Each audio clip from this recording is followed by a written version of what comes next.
Gracias, presidenta. Adelante. Muy buenas tardes, señor secretario. La bienvenida a usted y a todo su equipo de trabajo.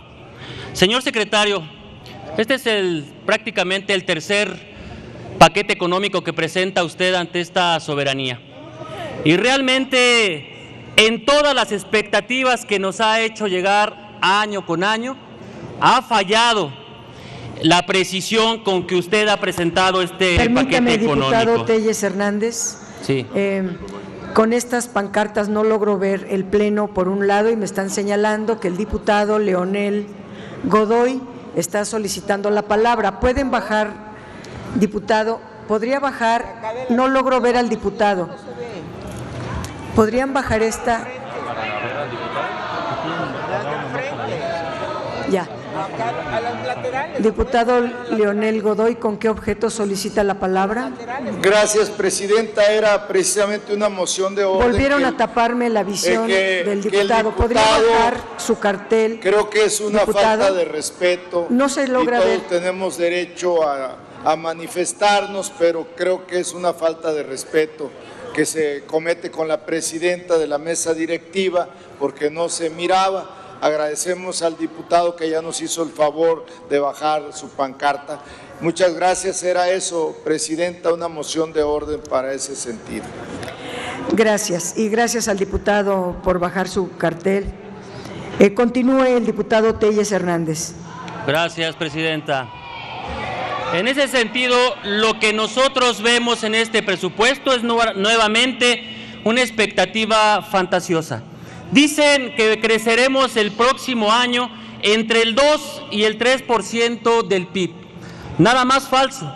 Solamente hay que ver las expectativas de organismos internacionales financieros y de calificadoras evaluadoras crediticias que han colocado al crecimiento de México en por lo menos 1.3%. ¿Cómo creer que se dará este crecimiento económico si durante todo el sexenio de López Obrador tuvo un mediocre crecimiento económico en nuestro país de apenas el 0.9%?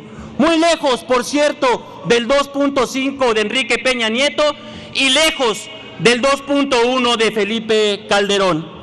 Usted sabe perfectamente, señor secretario, que de no cumplir las expectativas de crecimiento se apretarán las finanzas públicas. Y esto irremediablemente nos va a tener que traer como consecuencia la contratación de más deuda pública. Y en este paquete económico se vuelve a trazar la ruta de 6 años de este gobierno, de este régimen, que lo único que han imprimido como sello es la deuda pública. Y hagamos un recuento. En toda la historia de México, para que lo entienda el auditorio, en toda la historia de México, la deuda pública ascendió a 10.5 billones hasta el año 2018. Y tan solo en 7 años de este mal gobierno se acumularán prácticamente 6.7 billones. Con esto quiero decirles que cerrará el 2025 con 8.3 billones de deuda adquirida únicamente por este gobierno. Es un crecimiento prácticamente del 80% en deuda. El sello característico de estos gobiernos es endeudar a los mexicanos. Y por cierto, señor secretario, los recortes son incomprensibles. No podemos creer que este paquete traiga un recorte a salud con 30,000 millones de pesos cuando hay 50 millones de mexicanos con carencias básicas en materia de seguridad, cuando no ha funcionado la megafarmacia que apenas surte 3 recetas en promedio al día, cuando no ha funcionado el sistema de salud y se han dejado hasta 15 millones de recetas médicas sin surtirse. Pero también, ¿cómo explica que hay 36,000 millones de pesos menos en seguridad, con la peor ola de violencia en nuestro país, con más de 200,000 muertos durante este régimen oficialista? Y la presidenta le falló a México y le falla también al Congreso. Va al G20 a hablar de medio ambiente cuando aquí en México se le recortan recursos al medio ambiente por 26,000 millones de pesos. Es una gran incongruencia hablar de esto. Pero por si fuera poco, ¿qué pasa con la educación superior en nuestro país?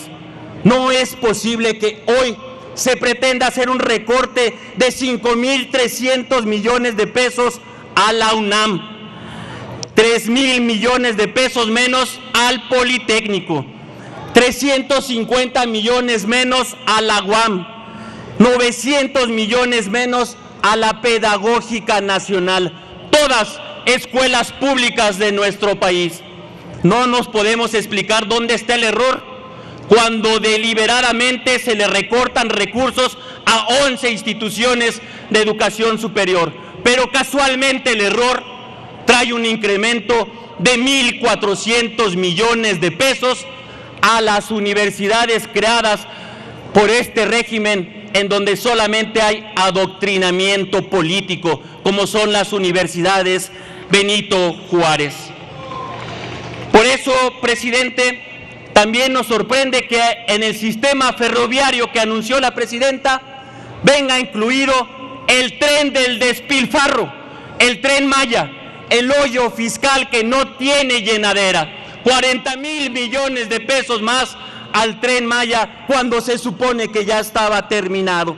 Esto hará que este tren del despilfarro termine con 560.000 millones de pesos en su construcción, un sobrecosto considerable de 3.5 veces el costo original.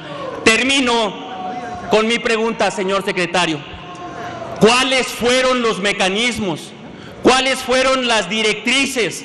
¿Cuáles fueron los datos macroeconómicos y microeconómicos que se tomaron en cuenta para quitarle recursos a salud, a seguridad, a la UNAM, al Poli, para darle al Tren Maya y dejar en el desamparo a miles y millones de mexicanos? Señor diputado. Es cuanto, presidenta. Muchas gracias.